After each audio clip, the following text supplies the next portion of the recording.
São 3 cenas de um governo em crise. A gente vai começar com isso aqui. Este dia, o dólar. Um desastre anunciado. Fernando Haddad foi escalado por uma crueldade da história a ser o homem que apresentou para o Brasil 2 medidas unificadas, sobre as quais ele era absolutamente contra.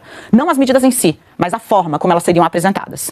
O governo chamou às vésperas desse anúncio, o anúncio do ajuste fiscal e da isenção do imposto de renda para quem ganha até R$5.000, uma reunião grande. Ela aconteceu na Presidência da República. Participaram dessa reunião o ministro Fernando Haddad, participou dessa reunião ainda antes de assumir oficialmente a presidência do Banco Central, Gabriel Galípolo. Simone Tebet tinha representantes lá. Os ministros Rui Costa, chamado de o onipresente dentro do Palácio do Planalto, o ministro Alexandre Padilha, o então ministro das Comunicações, Paulo Pimenta. Era uma reunião grande. Tinha muita gente lá. Quando um personagem irrompe, entra na sala. Foi o primeiro ato oficial, digamos assim, de Sidônio Palmeira, o atual secretário de comunicação, como agente de um governo para o qual ele ainda não tinha sido nomeado e cujo homem que ele ia substituir estava sentado, inclusive, naquela reunião. Sidônio chega já com um plano de comunicação debaixo do braço. Ele diz, olha, nós vamos anunciar as 2 coisas juntas, o ajuste fiscal de um lado e a isenção no imposto de renda para quem ganha até R$5.000 do outro. Assim a gente mostra, a gente faz um aceno para nossa base. Era o que quem queria, Daniela? O Lula. O Lula estava convencido de que não repetiria o que eles consideram erro do governo Dilma, anunciar muito corte, corte, corte, corte. Não,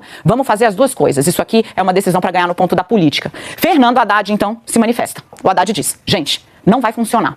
Segundo relatos de quem participou dessa reunião, e foram muitas pessoas com as quais eu conversei, o Haddad disse, olha, fazer o anúncio conjunto de um ajuste e do outro lado de algo que na prática é renúncia de receita não vai cumprir o efeito nem no mercado financeiro e nem para as pessoas, porque elas não vão gravar as 2 coisas. Em termos de comunicação é ruim, passa um sinal trocado. O Lula então fala, discordo, mas já que você tem uma outra posição, vamos aqui ouvir todo mundo. E ele inicia, sério, uma espécie de assembleia sobre o gesto que, de novo, era o mais aguardado pelo mercado e pelos agentes econômicos para esse governo. Por óbvio, Rui Costa, o time do Palácio do Planalto e Sidônio Palmeira ficam ao lado de Lula. Haddad sai derrotado com uma Simone Tebet silente, mas que estava ao lado dele, e Gabriel Galípolo se irmanando na gestão dessa crise.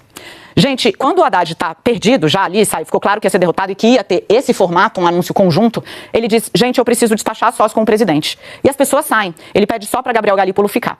E aí Fernando Haddad diz, você, Galípolo, tem a obrigação de dizer ao presidente, segundo foi relatado por quem foi tentar entender o que ele queria com o Lula sozinho depois de ter sido derrotado. Galípolo, você vai ser presidente do Banco Central por 4 anos. Você tem a obrigação de dizer para o presidente da República o que é que vai acontecer se ele fizer o anúncio dessa forma. E o Galípolo disse, presidente, o dólar vai estourar a barreira dos R$6. Lula disse, isso é uma decisão política.